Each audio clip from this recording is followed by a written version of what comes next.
শিক্ষার্থী বন্ধুরা, আজকে আমি এই যে একাদশ ও দ্বাদশ শ্রেণী আইসিটি বিষয়ের ডিজিটাল ডিভাইস অর্থাৎ লজিক গেট সম্পর্কিত যশোর বোর্ড 2023 সালে যে সৃজনশীল প্রশ্নটি এসেছিল ওই প্রশ্নটির সঠিক সমাধানের চেষ্টা করব।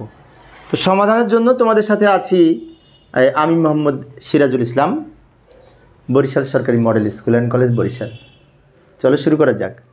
প্রথমে প্রশ্নটা দেখে নেব, প্রশ্নে কি বলা আছে।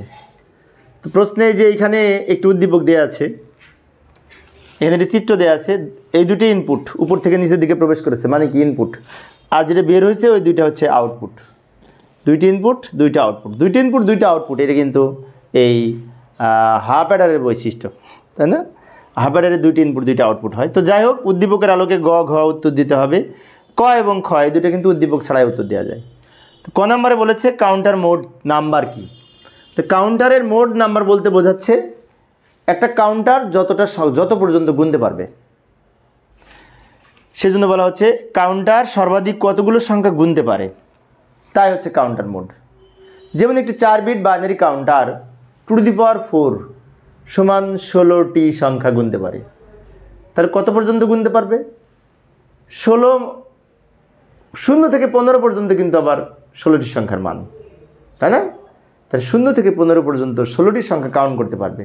এই যে 16টি সংখ্যা কাউন্ট করতে পারবে, এটা হচ্ছে কাউন্টার মোড। কত পর্যন্ত গুনতে পারবে, এটা হচ্ছে কাউন্টার মোড বলা হয়। আচ্ছা, এবার খ নাম্বারে যাব। উদ্দীপকের খ নাম্বারে 2 চলকের ডি মর্গেনের উপপাদ্যটি, প্রথম উপপাদ্যটি সার্কিটের মাধ্যমে দেখাও। 2 চলক ব্যবহার করে ডি মর্গেনের যে দুইটা উপপাদ্য আছে, তো প্রথম উপপাদ্যটি আমরা দেখাবো। তো যাই, ডি মর্গেন একজন ফরাসি গণিতবিদ ছিল, তিনি দুটি উপপাদ্য আবিষ্কার করেছে বুলিয়ান অ্যালজেব্রা ব্যবহার করে। তো ডি মর্গেনের প্রথম উপপাদ্যটি হচ্ছে গুণের পূরক সমান ওই চলকগুলোর পূরকের গুণফল।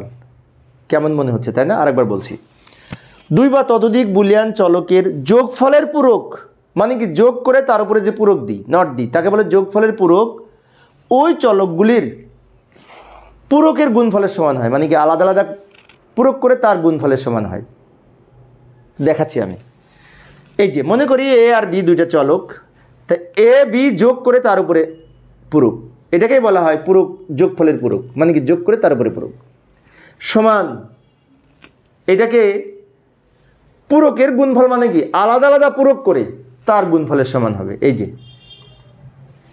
সেজন্য বলা হচ্ছে যোগফলের পূরক সমান আলাদা আলাদা পূরক করে তার গুণফল, অর্থাৎ প্লাস থাকলে ইনটু হবে, কিন্তু শর্ত হচ্ছে উপরের এই নটটা ভেঙে 2 খণ্ড হবে। এটা হচ্ছে প্রথম উপপাদ্য। তো প্রথম উপপাদ্যের ব্যাখ্যা আমাদের দিতে বলেছে, তো এটা আমরা লজিক গেটের মাধ্যমে ব্যাখ্যা দিতে পারি, লজিক গেটের মাধ্যমে, অথবা শতক সারণীর মাধ্যমে দিতে পারতাম। তো লজিক গেটের মাধ্যমে দিই, সমস্যা নেই। এ আর বি দুটি ইনপুট, এ আর বি দুইটি ইনপুট, এই দুইটা প্রথমে যোগ হয়েছে, যোগের উপরে এই নটের জন্য একটা নট যুক্ত হলো। তাহলে এই যে এই গেটটা তৈরি হলো, প্লাসের উপরে নট, মানে কি নর গেট, এটা একটা নর গেট। এইটা সমান এইটা, তাহলে এই সমান হচ্ছে এইটা, সমান দিয়ে এটা দিয়ে আবার একটা গেট আঁকবো। এখানে কিন্তু আলাদা আলাদা পূরক, মানে কি একে আলাদা নট করে নিতে হবে। এই যে একে আলাদা, আমরা এ এবং বি দুইটি ইনপুট, একে আমরা এখানে নট যুক্ত করে এই যে লাইনটা বের হলো, এটা কিন্তু এ নট, এটা এ নট, আবার বি এর এখানে নট যুক্ত করব, তাহলে এটা বি, এটা বি নট। এখন এ নট বি নট আলাদা আলাদা করে তাকে গুণ করতে হবে। গুণ মানে কি অ্যান্ড গেট, এই যে এই অ্যান্ড গেট। এখন এই অ্যান্ড গেটের এই মাথায় কিন্তু আর নট যুক্ত হবে না, কারণ এই গুণের উপরে কিন্তু ফাঁকা, নট নাই। তাই এই যেটা বের হলো এটা হচ্ছে এইটা, অর্থাৎ এটার জন্য এই গেটটা, এটার জন্য এই গেটটা। এটা হচ্ছে ডি মর্গেনের প্রথম উপপাদ্যের উপস্থাপন। যোগ অর্থাৎ পূরকের যোগফল সমান আলাদা আলাদা পূরক করে তার গুণফল, দুই দিক সমান হয়। তো আবার আমরা উদ্দীপকে ফিরে যাব গণনের জন্য। এই ছিল খ নাম্বারের উত্তর। গ নাম্বার উদ্দীপকে ফিরে এলাম। উদ্দীপকে বলেছে উদ্দীপকের বর্তনীটি নর গেট দ্বারা বাস্তবায়ন করো, তাই না? উদ্দীপকের চিত্রটি কিন্তু হাফ অ্যাডারের, দুইটি ইনপুট দুইটা আউটপুট, হাফ অ্যাডারের দুইটি ইনপুট দুইটা আউটপুট। এখন অনেকের মনে হতে পারে কেন হাফ অ্যাডার ছাড়া অন্য কোথাও নাই দুইটা ইনপুট দুইটা আউটপুট? না, আর কোনোটাই নাই। অর গেটে দুই বা ততোধিক ইনপুট একটা output, and gate, XOR gate, XNOR gate, NAND gate সবগুলাতে দুই বা ততোধিক ইনপুট একটা আউটপুট। ফুল অ্যাডারে তিনটে ইনপুট দুইটা আউটপুট, বাট হাফ অ্যাডারে দুইটা ইনপুট দুইটা আউটপুট। এগুলো কিন্তু খেয়াল রাখবো। তার মানে চিত্রটি হাফ অ্যাডারের। তো হাফ অ্যাডারকে নর গেট দ্বারা বাস্তবায়ন করতে হবে। এখন হাফ অ্যাডারের যে দুইটা আউটপুট, এটা হচ্ছে এস, এস সমান একটা এক্স অর গেট হয়, তাই না? আর এটা হচ্ছে সি, সি মানে একটা অ্যান্ড গেট হয়। আমরা হাফ অ্যাডার যারা পড়েছি তারা তো জানি, হাফ অ্যাডার তো আগে জানতে হবে, তারপরে বোর্ডের প্রশ্ন। তো হাফ অ্যাডার নিয়ে আমার ব্যাখ্যা দেওয়া আছে, তোমরা সেই ক্লাসটি দেখে নিতে পারো। তারপরেও আমি এটার এখন সমাধান দিব, এখানেও আলোচনা করবো হাফ অ্যাডার কী, সমস্যা নেই। হাফ অ্যাডার মানে দুই গেট যোগ করার বর্তনী। হাফ অ্যাডারের যে দুইটা আউটপুট, একটা মনে করি ওয়াই আর একটা সি। ওয়াই সমান এ এক্স অর বি। এখন অনেক শিক্ষার্থীর মনে হতে পারে এ এক্স অর বি কোথায় পেলাম? ওই যে কিছুক্ষণ আগে বললাম হাফ অ্যাডারের যে দুইটা আউটপুট ছিল, একটা হচ্ছে এক্স অর গেট আর আরেকটা হচ্ছে অ্যান্ড গেট। দুইটা মিলে একটা হাফ অ্যাডার হয়, এক্স অর আর অ্যান্ড দুইটা মিলে একটা হাফ অ্যাডার হয়। এখন এক্স অর গেটের এ আর বি যদি ইনপুট হয় তাহলে হবে ওয়াই সমান এ এক্স অর বি। আমরা এখানে এক্স ধরতে পারতাম কিন্তু ওয়াই ধরেছি, এ এক্স অর বি। এখন এ এক্স অর বি এর কিন্তু একটা মৌলিক উপপাদ্যের মাধ্যমে উপস্থাপন আছে, আমরা বিভাজন উপপাদ্য তো আমরা জানি, সেটা হচ্ছে এইটা A not B plus A B not. এই যে A not B plus A B not, এটা সমান এইটা, এটা হয় কিন্তু। আচ্ছা, এবার এইটা দিয়ে কিন্তু আমরা নর গেট তৈরি করতে পারবো না। তাহলে নর গেট তৈরি করার জন্য এই প্লাসের উপরে নট দিতে হবে, অথবা এই আমরা যাই সামনে আগাই, এটা এখানে তুলে নিলাম, দুই দিকে এ ডাবল নট সমান যদি এ হয় তাহলে আমরা ইচ্ছে করলে এখানে এই দুইটা নট দিতে পারি। যে A not B, A B not আগে লিখে নিয়েছে এইটুকু, এখানে ডাবল নট দিয়েছি, এখানেও ডাবল নট দিয়েছি। অনেক শিক্ষার্থীর মনে হতে পারে কেন ডাবল নট দিব, কেন? ডাবল নট না দিলে তো আমাদের নর করতে পারবো না। নর যদি করতে হয় তাহলে আমাদের এখানে ডাবল নট দিয়ে অরের উপরে নট তৈরি করতে হবে। তো যাই সমাধান করি, এবং ডাবল নট দিলে আমরা এটাই ফিরে পাই, এ ডাবল নট সমান যদি এ হয় তো এটির উপরে ডাবল নট মানে এটাই হয়। ডাবল নট দিলে মানের পরিবর্তন হয় না। এবার আমরা সরল করব, সরল করলাম, আমি একটু লিখে দেখাচ্ছি, তারপরে আমি পরে বলছি। ভালো করে লক্ষ্য করি, আমি এই যে এইখানে লিখে দেখাচ্ছি, এই লাইনটা আগে বোঝাই কীভাবে হলো। A not B, A not B, বিকে আমরা এই যে এইখানে ইন্টু ছিল না, ইন্টুর উপরে নট, তো ইন্টুর উপরে যদি নট থাকে এই নটটা ভেঙে দুই খণ্ড করা যায়, শর্ত হচ্ছে ইন্টুটা প্লাস হবে, তাই তো করেছি। এই প্লাসটা এখানে রেখে দিলাম। আবার A not plus B double not, এখানে এই নটটা ভেঙে দুই খণ্ড করার কারণে ইন্টুটা প্লাস হয়েছে, এবং এই উপরের নটটা কিন্তু থেকে গেছে। আচ্ছা, এবার এখান থেকে যদি পরের লাইনে আসি, এ ডাবল নটে এ হয়, বি নট থেকে যায়, তার উপরে নট হয়। আবারও বলছি, লক্ষ্য করি, এই এ ডাবল নটে এ হয়, বি নট থেকে যায়, plus A not B double নটে বি, আর এই উপরের নট দুইটা থেকে গেছে। এখন এইটা দ্বারা আর এইটা দ্বারা আমরা নর গেট বাস্তবায়ন করতে পারবো, বাট এই প্লাসের উপরে কিন্তু নট নাই, প্লাসের উপরে তো নট দিতে হবে, কিন্তু একটা দেওয়া যাবে না। ইচ্ছে করে যেখানে সেখানে যদি নট দিতে পারবো, কিন্তু ডাবল দিতে হবে, শর্ত হচ্ছে ডাবল দিতে হবে। সেই জন্য আমরা কি করব, এটা তুলে নিব, এটা যা আছে সব তুলে নিলাম, এখানে যা ছিল হুবহু তুলে নিলাম। এই প্লাসের উপরে যদি নট দিতে হয় ডাবল দিতে হবে, একটা দেওয়া যাবে না। এখন এই যে অরের উপরে নট এসেছে, এমন আবার অনেক শিক্ষার্থীর মনে হতে পারে এই নিচের নটটা তো ভেঙে দুই খণ্ড করা যায়, দুই খণ্ড করলে প্লাসটা ইন্টু হবে, ইন্টু হলে এটা আবার ন্যান গেট হয়ে যাবে, নর গেট হবে না। তার মানে আর ভাঙবো না, এই অবস্থায় আমরা নর গেট দ্বারা বাস্তবায়ন করতে পারবো।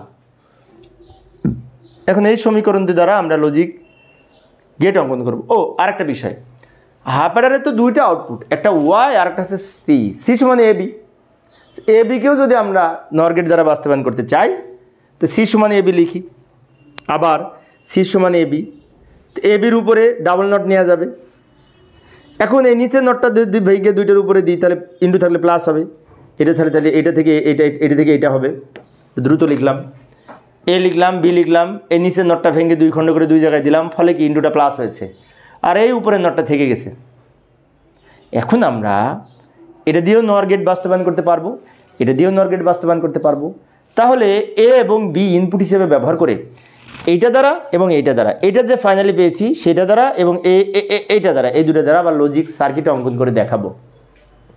যায়, পরের পেজে যায়, এখানে জায়গা নেই। এই যে এখানে নর গেট দ্বারা বাস্তবায়ন, এ একটা ইনপুট, বি একটা ইনপুট। এই যে আমি ওই দুটো লিখে রাখলাম ডান দিকে, এটা দেখে দেখে আঁকবো।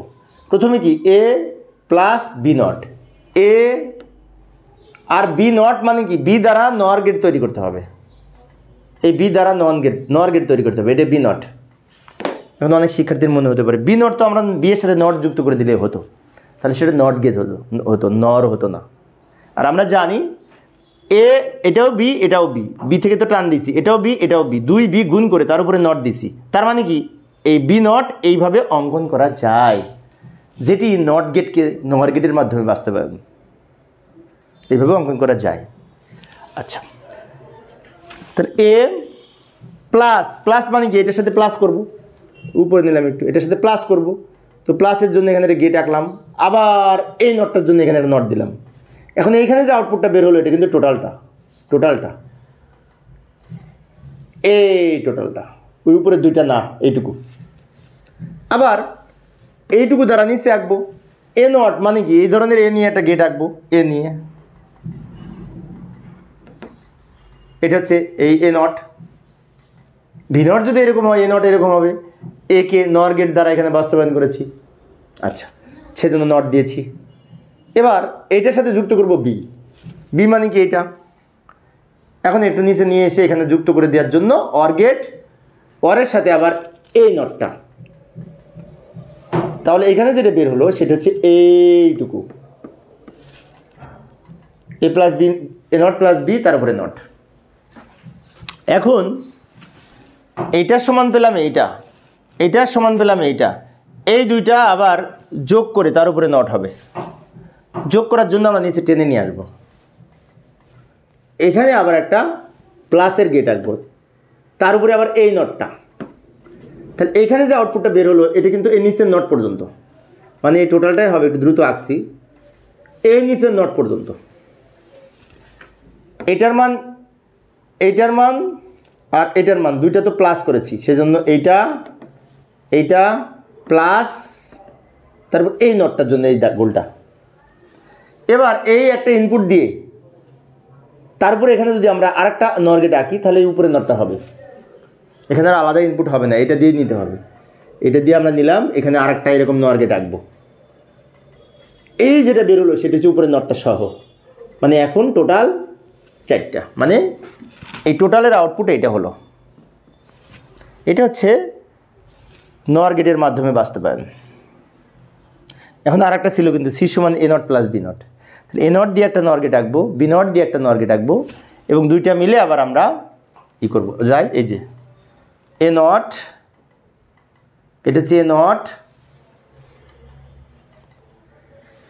এটা বি নট, নর গেট আঁকলাম, বি নট, এই দুটো মিলে কী হয়েছে যোগ হয়েছে, তার উপরে নট পড়েছে, আবার এখানে একটা যোগ করে তার উপরে এই নটটা, অর্থাৎ এটা হচ্ছে নট, এটা বি নট, এই দুইটা মিলে যোগ হয়েছে, যোগ, তার উপরে এই নটটার জন্য এই দাগটা। এই হচ্ছে আমাদের নর গেট দ্বারা হাফ অ্যাডার বাস্তবায়ন। আবার আমরা উদ্দীপকে যাব, উদ্দীপকের ঘ নাম্বার বাকি আছে, আজকে ক্লাসটা একটু লম্বা হয়ে যাচ্ছে, উপায় নাই, কারণ অনেক শিক্ষার্থীর কাছে একটু জটিল মনে হয়, এজন্য একটু ধীরে ধীরে আলোচনা করতে হচ্ছে।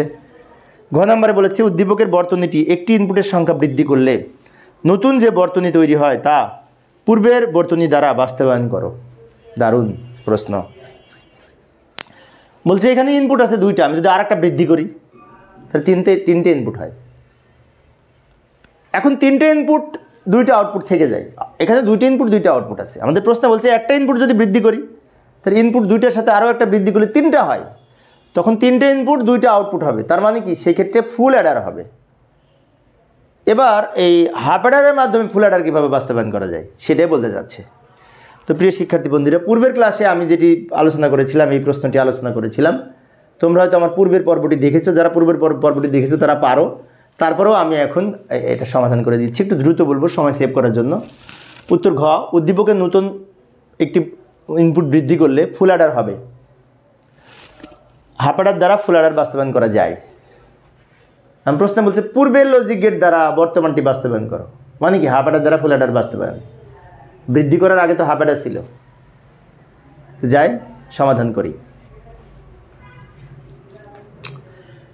তো হাফ অ্যাডার দ্বারা ফুল অ্যাডার বাস্তবায়নের জন্য আমাদের এই দুইটা হাফ অ্যাডার আর দুইটা হাফ অ্যাডারের আউটপুট ক্যারি আউটপুট যেটা হবে সেই দুইটা ক্যারি আউটপুট যুক্ত করার জন্য আরেকটা অর গেট লাগবে। সেজন্য এখানে লিখলাম দুটি হাফ অ্যাডার এবং একটি অর গেট দ্বারা একটি ফুল অ্যাডার বাস্তবায়ন করা যায়। দুইটি হাফ অ্যাডারের সাথে একটা অর গেট নিব।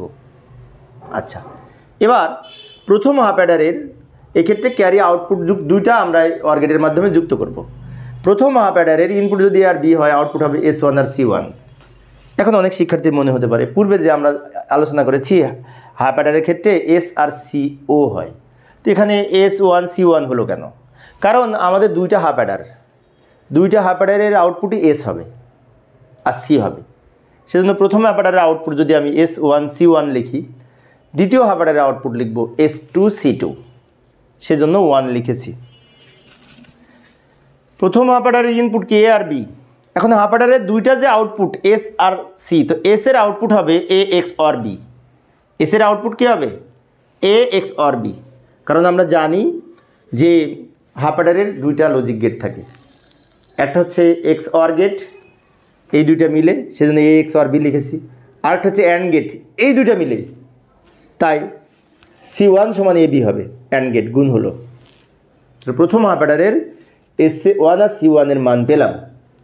এবার দ্বিতীয় হাফ অ্যাডারের S1 এর মানের সাথে ক্যারি ইনপুট যুক্ত করে, মানে CI যুক্ত করে আরও দুইটা আউটপুট বের হবে। যায় দ্বিতীয় হাফ অ্যাডারের ক্ষেত্রে S1, প্রথম হাফ অ্যাডার যেটা আউটপুট সেই S1 যোগফলের যে জন্য যে S1 বের হয়েছে তার সাথে ক্যারি ইনপুট যুক্ত করবো। এটা কিন্তু CI C1 না, এটা C1 প্রথম হাফ অ্যাডারের আউটপুট। বাট এই দ্বিতীয় হাফ অ্যাডার যখন তৈরি করব তখন প্রথম হাফ অ্যাডারের যে S1 এর মান বের হয়েছে তার সাথে আমরা আরেকটা ইনপুট নিব নতুনভাবে, সেটা হচ্ছে CI মানে ক্যারি ইনপুট। এখন আর আউটপুট হবে এখানে যেমন ছিল আউটপুট দুইটা S1 C1, এটা আমরা দিতে পারি S2 C2, ইনপুট দুইটা আউটপুট দুইটা। এখন S2 এর মান কি হবে? এটা XOR এটা, যেমন এখানে হয়েছিল এটা XOR এটা, কারণ এই দুটি ইনপুট ছিল।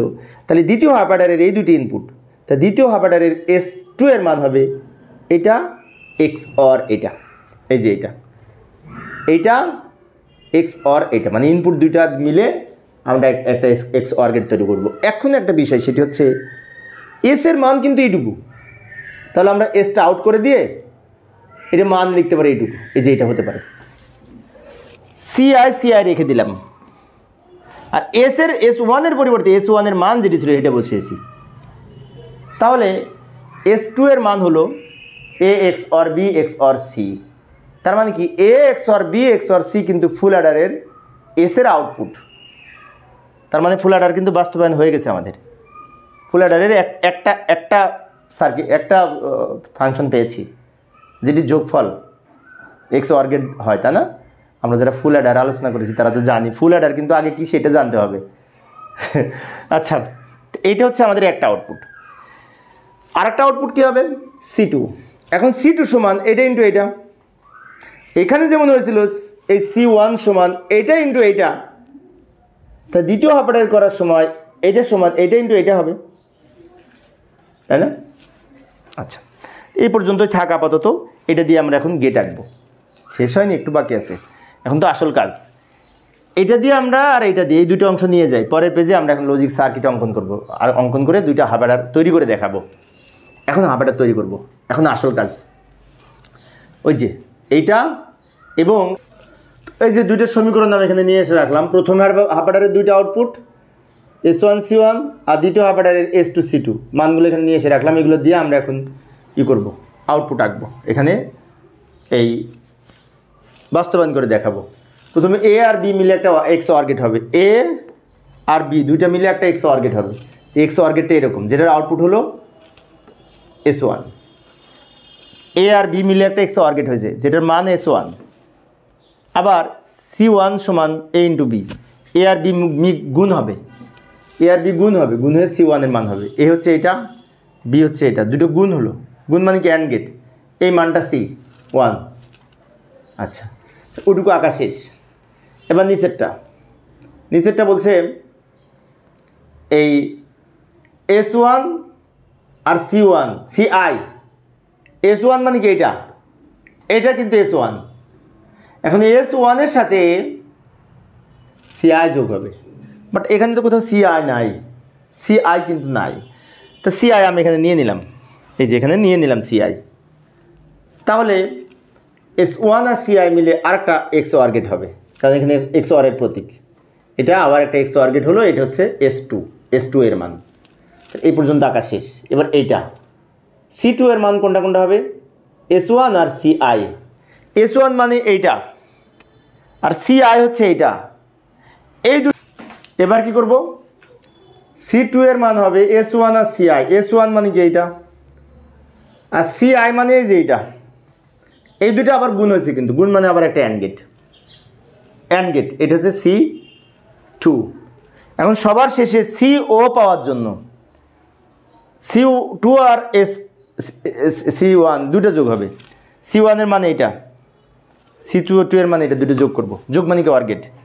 তো এটা একটু টেন একটু ছোটো করলাম, এটা টান দিলাম, আর এখানে এই দুটো মিলে যোগ হবে। এই যে যোগ হয়ে আমরা যেটা পেলাম সেটা হচ্ছে CO বা ক্যারি আউটপুট।